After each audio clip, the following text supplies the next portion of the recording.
Сим-картаны eSIM-картаға ауыстыру. Сим-картаны eSIM-ге ауыстырғыңыз келеді ме?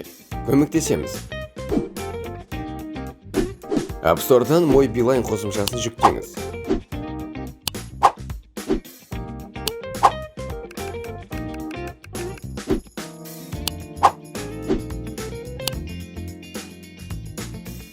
Мой Билайнды ашып, авторизациядан өтіңіз және телефоныңыздың нөмірін басыңыз.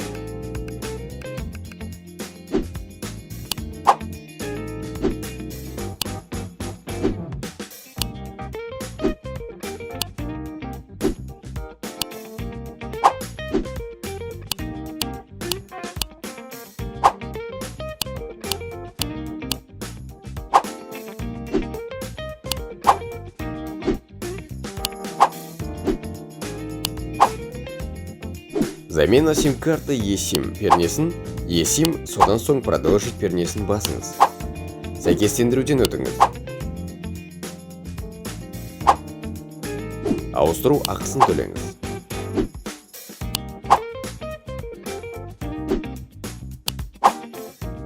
Дайын, іске қосу ғана қалды.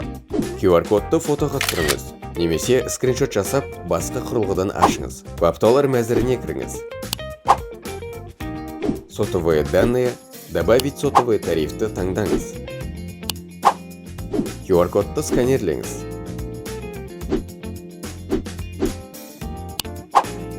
eSIM іске қосылды.